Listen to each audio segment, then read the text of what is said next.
طيب الله مساءكم أينما كنتم أيها السادة والسيدات من الفضائية الإثرية، نحييكم ونقدم لحضراتكم نشرة أخبار هذا المساء. أستهلها معكم أنا عبد الله محمد علي بالعناوين.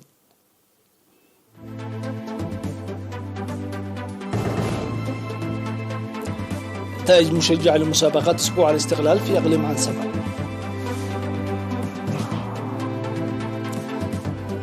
العمل على تقوية وتأطير المرأة والحد من العادات الضارة. الإريتريون في الخارج يتبرعون لصالح رعاية أسر الشهداء. سوريا تعلق الرحلات عبر مطار دمشق إثر قصف إسرائيلي.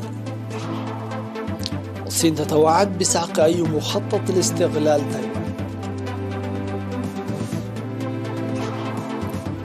وصربيا لن تنضم إلى الاتحاد الأوروبي ما لم تعترف بكوزو. أهلا بكم إلى التفاصيل.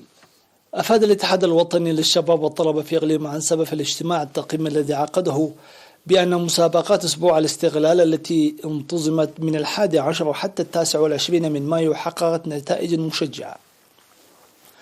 وأوضح أن الهدف هو تقوية التأطير وربط الشباب بالأعياد الوطنية وخلق الأرضية للشباب للتعرف على قدراتهم وهوياتهم ورفع كفاءة الشباب. وقال مسؤول الشؤون التنظيمية والسياسية في فرع الاتحاد السيد النور همد أن الأسبوع شهد مسابقات في التراث والدراما والخطابة والمعلومات العامة والشعر والقصة القصيرة بين الطلاب والشباب العامل، وقيم بفعالية وتأثير على معظم مديريات الإقليم. وأوضح حاكم إقليم عنسبة السفير عبد الله موسى أهمية المسابقات التي جرت في أسبوع الاستغلال، داعيا للعمل في المدارس لإحداث التغيير المنشود في الشباب. وقدمت في المناسبة جوائز للفائزين والشهادات التقديرية للمشاركين والمساهمين. ناحية أخرى عقد تنظيم الشباب العمال في مدينة كرن مؤتمره يوم 2 يونيو، وانتخب هيئة إدارية جديدة من 11 عضو.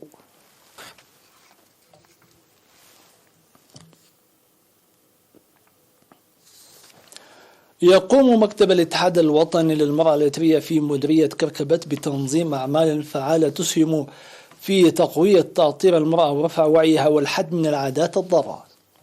وأوضحت مسؤول المرأة في المديرية السيدة فاطمة أبو بكر أن الحد من العادات الضارة بالصحة النفسية والجسدية لا تترك لجهة بعينها، داعية الجهات كلها للقيام بالعمل المنسق. وذكرت أن العادات الضارة تتسبب في إحداث أضرار اجتماعية وجسدية وذهنية بالغة على المتضررات، مشددة على أهمية المشاركة المجتمعية للحد من تلك العادات. وأشارت السيدة فاطمة إلى أن زواج القاصرات وختان الإناث والكي من العادات الضارة التي لم تستأصل بعد، داعية شركاء العمل لضرورة المساهمة الفعالة لإنجاز المهام. وقال مدير المديرية السيد عبد الكريم إدريس أن تخلص المرأة من كافة العادات الضارة وتقوية مشاركتها جزء لا يتجزأ من برامج إعمار البلاد الجارية، ويتطلب رفع الوعي عملا متواصلا. وناشد المشاركون لخلق بيئة صلبة تسهم في تنظيم دورات تأهيلية بهدف مساعدة المرأة لتحسين حياتها الاجتماعية والاقتصادية، مدركين أهمية التوعيات الجارية.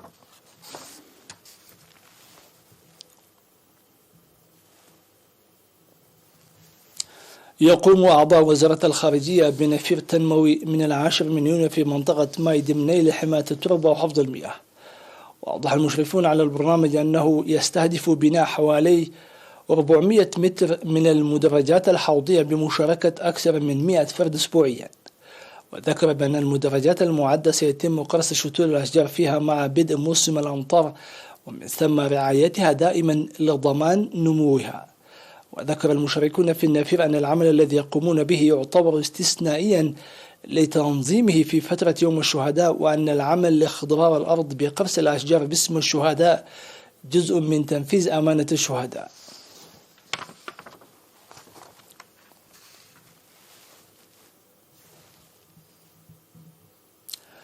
تبرع الإريتريون في جنوب السودان والولايات المتحدة الأمريكية وألمانيا $27,780 لصالح رعاية أسر الشهداء، وكذلك أكثر من 4,000 يورو وأكثر من 57,000 نغفة لنفس القرض. بموجب المعلومات التي أدلت بها وزارة العمل والرعاية الاجتماعية، فإن الإريتريين في جنوب السودان تبرعوا $14,380، وجمعية أبناء الشهداء المكونة من 7 أعضاء بجراند رابيتس ماتشينغان بالولايات المتحدة الأمريكية $13,400، و10 مواطنين في مانهايم الألمانية €4,200، وكذلك الجالية الإريترية في مانهايم وضواحيها $57,650 نقفة. من جهة أخرى، جمع عمال إدارة مديرية دبروا 50,000 نقفة لشراء 4 أبخار ومستهلكات أخرى لقوات الدفاع الإريترية المرابطة في تلك المنطقة. وقال مدير المديرية في مراسم التسليم السيد فرانجيل تخل هايمانوت أن التبرع هو خطوة اتخذت لتشجيع قوات الدفاع الباسلة. سيداتي سادتي، نتوقف مع فاصل ثم نوافيكم بالأنباء العالمية.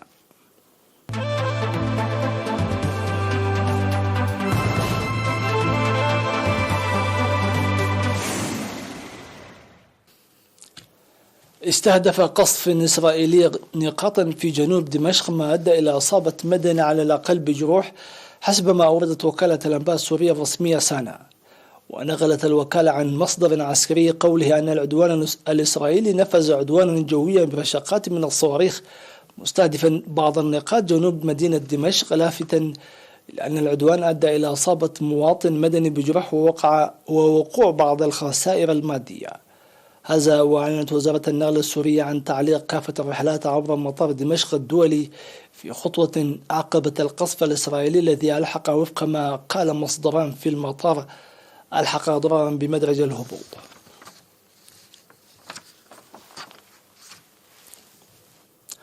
توعدت الصين بسحق أي مخطط للاستغلال في تايوان، في حين حثتها واشنطن على الامتناع عن أي خطوات مزعزعة للاستغلال في الجزيرة. وجاء ذلك عقب لقاء جمع بين وزير الدفاع الأمريكي لويد أوستن مع نظيره الصيني وي فينغي في سنغافورة. وخلال الاجتماع تعهد وزير الدفاع الصيني بأن بلاده ستسحق إلى أشلاء أي مخطط لاستغلال تايوان، وتؤكد بحزم وحدة الوطن الأم وفق ما نقلته عنه وزارة الدفاع الصينية. وحض وزير الدفاع الصيني نظيره الأمريكي على تجنب استخدام تايوان لاحتواء الصين، مشددا على أن الجيش الصيني سيتخذ إجراءات فعالة وحازمة لإحباط أي تدخل خارجي ومحاولات انفصال تايوان. في المقابل، قال وزير الدفاع الأمريكي لنظيره الصيني أن على الصين الامتناع عن القيام بأي خطوات إضافية حيال تايوان تزعزع الأمن والاستقرار. ودعا وستن في بيان رسمي صدر عقب المحادثات، دعا الصين إلى عدم تقديم أي دعم مادي إلى روسيا في حربها على أوكرانيا.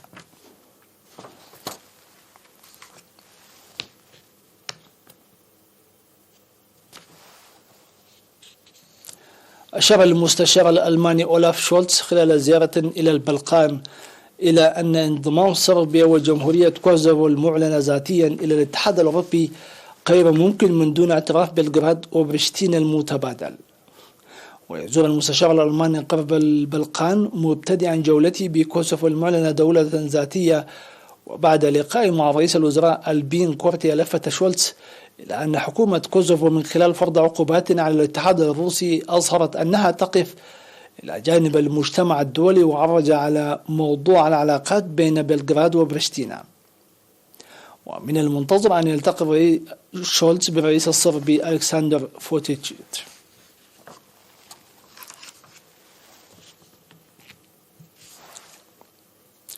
وافتتح أول جسر سريع للمركبات بين روسيا والصين أمام حركة الشحن، حيث تتجه موسكو إلى بكين وسط أزمة العلاقات مع الغرب، وذلك بسبب الحرب الأوكرانية. وذلك بعد أن اكتملت معظم أعمال البناء على الجسر الذي يربط بين مدينتي بلاغوفيشنيتش الروسية وهي الصينية عبر نهر أمور في أواخر عام 2019. وقال القنصل العام الروسي في هاربين الصينية فلاديمير أوشيبكوف أن افتتاح حركة الشحن على جسر بري على حدود روسيا والصين عبر نقطة تفتيش كاني كورغي سيعزز مجالات التعاون بين البلدين. وأظهر حفل الافتتاح الذي شارك فيه عدد من كبار المسؤولين الصينيين والروس عن بعد عبور شاحنات الشحن الجسر الذي يبلغ طوله كيلومتر، حيث اندلعت في الخلفية الألعاب النارية بالألوان الأبيض والأزرق والأحمر بألوان العلم الروسي.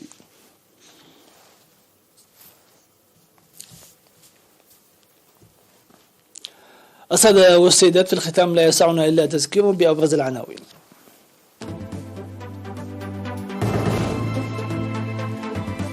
نتائج مشجعة لمسابقات أسبوع الاستغلال في إقليم عنصبة.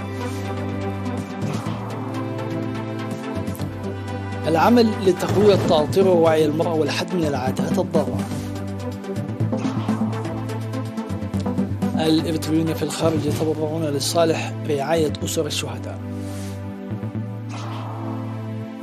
سوريا تعلق الرحلات عبر مطار دمشق إثر قصف إسرائيلي. الصين تتوعد بسحق أي مخطط لاستغلال تايوان.